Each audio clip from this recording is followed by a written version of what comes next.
Hello, hello, hello, Rock Solid Faith family. Welcome back to our Bible in a Year reading plan. Thank you so much for joining us. I just want to take a few moments just to thank you. If you are a repeat subscriber, you come back day after day and you tune in and you listen and you spend time in God's Word with us each and every day. I just want to say thank you for joining us. And if you're a new subscriber and you haven't subscribed yet, why don't you just hit that notification bell and subscribe so you'll be notified whenever we release a new video. And today, folks, we are on day number 42 of our Bible in a Year reading plan, which also comes with the book of Leviticus audio reading each day. And if you'd like to join us, the reading plan that we're currently using, you could find a link to that in the description box below. So just head on to the description box, which will take you to our website where you can download that printable Bible reading plan for free. All right, so today we are going to be reading Numbers chapter 8 to chapter 10, and we'll be reading from the New American Standard Bible. If you're new here, we typically dive into the audio Bible reading, and then from there we move on to a little commentary at the end. So I just want to encourage you just to stick around and listen through to the very end. All right, let's get started with today's reading. Numbers 8 the 7 lamps. Then the Lord spoke to Moses, saying, Speak to Aaron and say to him, When you mount the lamps, the 7 lamps will provide light in the front of the lampstand. Therefore Aaron did so. He mounted its lamps at the front of the lampstand, just as the Lord had commanded Moses. Now this was the workmanship of the lampstand, hammered work of gold. From its base to its flower ornamentation it was hammered work, according to the pattern which the Lord had shown Moses, so he made the lampstand. Cleansing the Levites. Again the Lord spoke to Moses, saying, Take the Levites from among the sons of Israel and cleanse them. This is what you shall do to them for their cleansing. Sprinkle purifying water on them, and have them use a razor over their whole body, and they shall wash their clothes and cleanse themselves. Then have them take a bowl with its grain offering, fine flour mixed with oil, and you shall take a second bowl as a sin offering. So you shall present the Levites in front of the tent of meeting. You shall also assemble the whole congregation of the sons of Israel, and present the Levites before the Lord, and the sons of Israel shall lay their hands on the Levites. Aaron then shall present the Levites before the Lord as a wave offering from the sons of Israel, so that they may qualify to perform the service of the Lord. Now the Levites shall lay their hands on the heads of the bulls. Then you are to offer the one as a sin offering and the other as a burnt offering to the Lord, to make atonement for the Levites. And you shall have the Levites stand before Aaron and his sons so as to present them as a wave offering to the Lord. So you shall single out the Levites from among the sons of Israel, and the Levites shall be mine. Then after that the Levites may go in to serve the tent of meeting. But you shall cleanse them and present them as a wave offering, for they are exclusively given to me from among the sons of Israel. I have taken them for myself instead of the firstborn of every womb, the firstborn of all the sons of Israel. For every firstborn among the sons of Israel is mine, among the people and among the animals. On the day that I fatally struck all the firstborn in the land of Egypt, I sanctified them for myself. But I have taken the Levites instead of every firstborn among the sons of Israel. And I have given the Levites as a gift to Aaron and to his sons from among the sons of Israel, to perform the service of the sons of Israel at the tent of meeting and to make atonement on behalf of the sons of Israel, so that there will be no affliction among the sons of Israel due to their approaching the sanctuary. So this is what Moses, Aaron, and all the congregation of the sons of Israel did to the Levites, according to everything that the Lord had commanded Moses regarding the Levites, so the sons of Israel did to them. The Levites, too, purified themselves from sin and washed their clothes, and Aaron presented them as a wave offering before the Lord. Aaron also made atonement for them to cleanse them. Then after that the Levites went in to perform their service in the tent of meeting before Aaron and his sons, just as the Lord had commanded Moses concerning the Levites, so they did to them. Retirement for the Levites. Now the Lord spoke to Moses, saying, "This is what applies to the Levites. From 25 years old and upward they shall enter to perform service in the work of the tent of meeting. But at the age of 50 years they shall retire from service in the work and not work anymore. They may, however, assist their brothers in the tent of meeting to fulfill an obligation, but they themselves shall do no work. In this way you shall deal with the Levites in their obligations." Numbers 9. The Passover.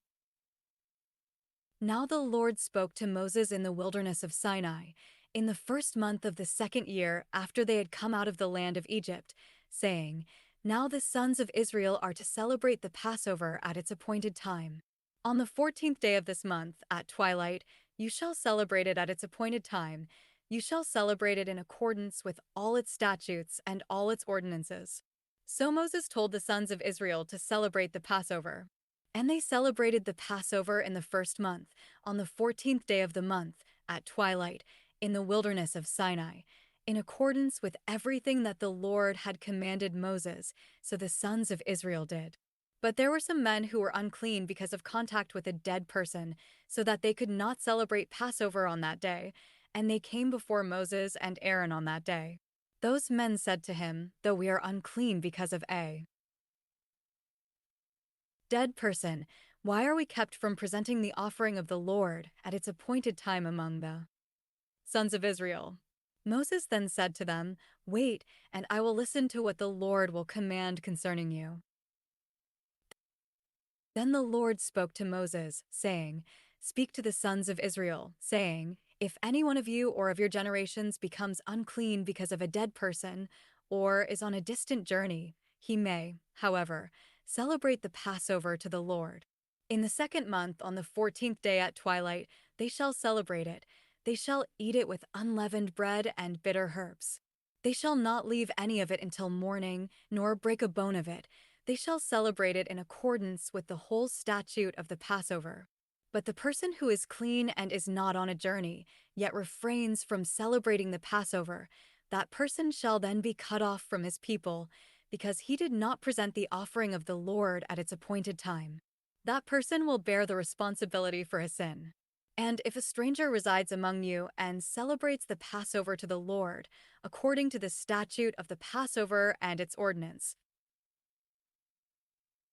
so he shall celebrate it. You shall have the same statute, both for the stranger and for the native of the land. The cloud on the tabernacle. Now on the day that the tabernacle was erected, the cloud covered the tabernacle, the tent of the testimony, and in the evening it was like the appearance of fire over the tabernacle until morning. That is how it was continuously. The cloud would cover it by day, and the appearance of fire by night. Whenever the cloud was lifted from over the tent, afterward the sons of Israel would set out, and in the place where the cloud settled down, there the sons of Israel would camp. At the command of the Lord the sons of Israel would set out, and at the command of the Lord they would camp. As long as the cloud settled over the tabernacle, they remained camped. Even when the cloud lingered over the tabernacle for many days, the sons of Israel would comply with the Lord's ordinance and not set out.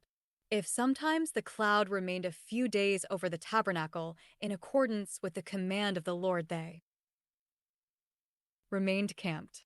Then in accordance with the command of the Lord they set out. If sometimes the cloud remained from evening until morning, when the cloud was lifted in the morning they would set out, or if it remained in the daytime and at night, whenever the cloud was lifted, they would set out.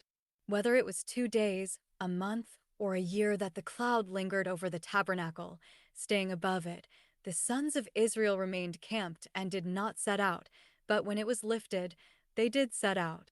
At the command of the Lord they camped, and at the command of the Lord they set out. They did what the Lord required, in accordance with the command of the Lord through Moses. Numbers 10. The silver trumpets. The Lord spoke further to Moses, saying, "Make yourself 2 trumpets of silver. You shall make them of hammered work, and you shall use them for summoning the congregation and breaking camp. Now when both are blown, all the congregation shall meet you at the entrance of the tent of meeting. But if only one is blown, then the leaders, the heads of the divisions of Israel, shall meet you. And when you blow an alarm, the camps that are pitched on the east side shall set out. Then when you sound an alarm the second time, the camps that are pitched on the south side shall set out.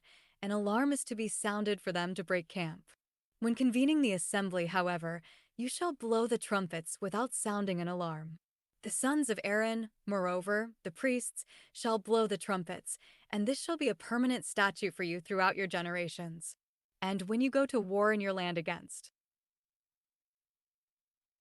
the enemy who attacks you, then you shall sound an alarm with the trumpets, so that you will be thought of by the Lord your God, and be saved from your enemies.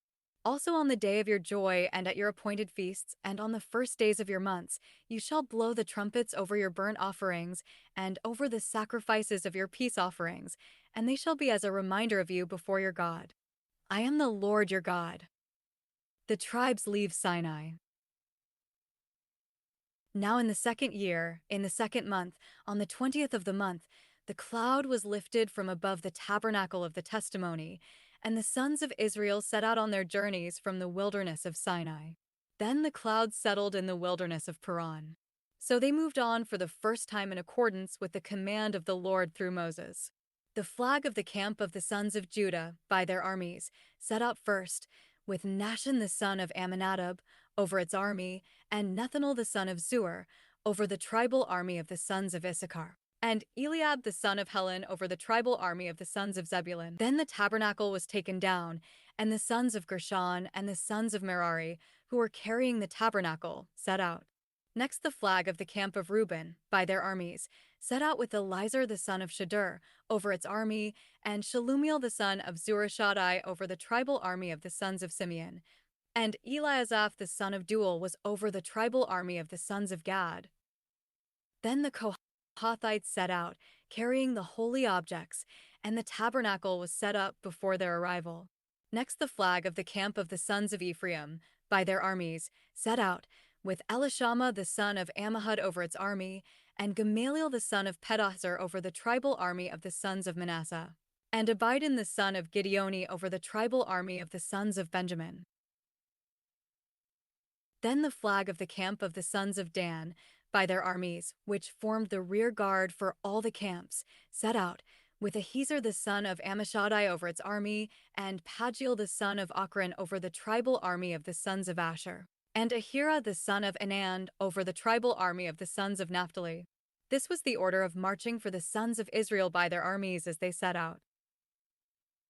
Then Moses said to Hobab the son of Ruel the Midianite, Moses' father-in-law, we are setting out to the place of which the Lord said, I will give it to you. Come with us, and we will do you good, for the Lord has promised good concerning Israel. But he said to him, I will not come, but rather will go to my own land and relatives. Then he said, Please do not leave us, since you know where we should camp in the wilderness, and you will be as eyes for us. So it will be, if you go with us, that whatever good the Lord does for us, we will do for you. So they moved on from the mountain of the Lord 3 days' journey, with the ark of the covenant of the Lord going on in front of them for the 3 days, to seek out a resting place for them. And the cloud of the Lord was over them by day when they set out from the camp. Then it came about when the ark set out that Moses said, Rise up, Lord, and may your enemies be scattered, and those who hate you flee from your presence. And when it came to rest, he said, Return, Lord, to the myriad thousands of Israel. Okay, that was our reading for today. And in today's reading, we talked about the Passover. So I figured this would be a good one to kick off today's discussion. Now, I don't know about you, but I enjoy festivities. So I like a well-planned out meal, I like planning the decor, and just all the niceties surrounding event planning.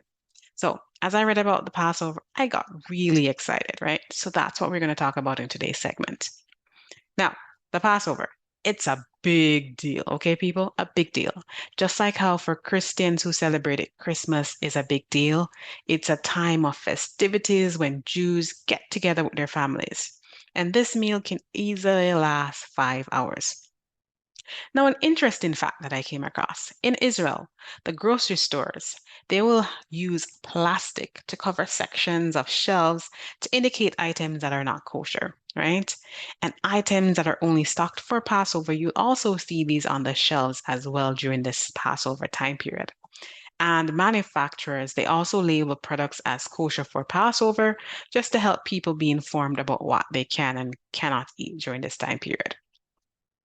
Now, observing Passover entails partaking in a meal, which is basically known as a Seder, and during which the inaugural Passover story is told. Now, as we have read through Genesis and Exodus, right, we see God, He made a covenant with Abraham, Isaac, and Jacob and promised to elevate them into a mighty nation. Now, Joseph, Jacob's son, he ascended to prominence in Egypt, rescuing ultimately many people from severe famine. And then we see the Israelites, they prospered in the land. However, a new Pharaoh, he comes on scene and he enslaves the Israelites and persecutes them for several hundred years. And Pharaoh's tyranny, it was such that he even mandated the killing of Israelites' newborns.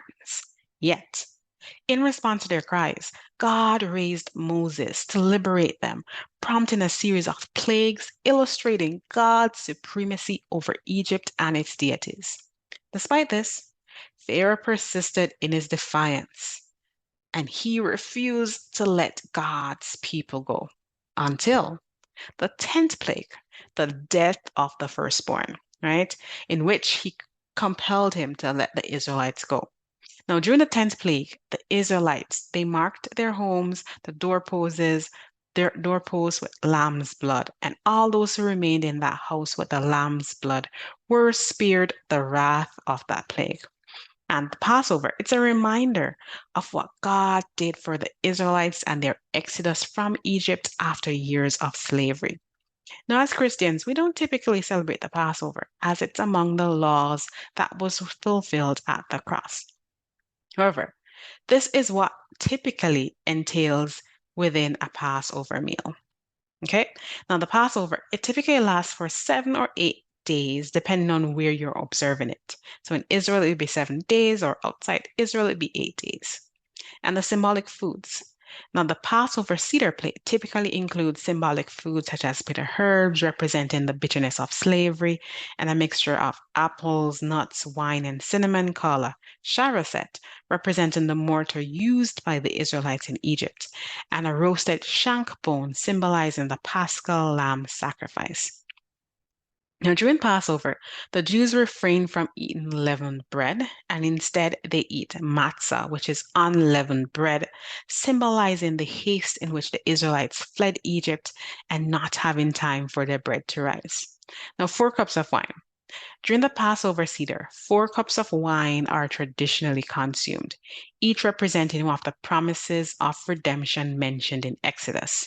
I will bring you out, I will deliver you, I will redeem you, and I will take you to be my people. Okay? Now, during the service, what's called a Haggadah, this is a text that guides the Passover Seder, containing the order of service, prayers, blessing, and retelling of the Exodus story. And there are many variations of this reflecting the different Jewish traditions as well as customs. While Passover traditions have remained largely unchanged for centuries, modern adaptations include vegetarian or vegan Seder meals, gluten-free matzah options, and virtual Seders for those unable to attend in person. I like enriching the Bible and just bring it alive. And I think a great way to do this is by planning your own Passover meal. And I found this great resource, which I will link below, which I think you can do with your kids or your family. And I think it would be great to execute a Passover meal with your family. It's a great way to bring the Bible alive and enrich the story, right? You can walk your kids through the story of Exodus and God's deliverance of his people and why today as Christians we no longer celebrate it. All right, that was our reading for today. Thank you so much for joining us for our Bible in a Year reading plan.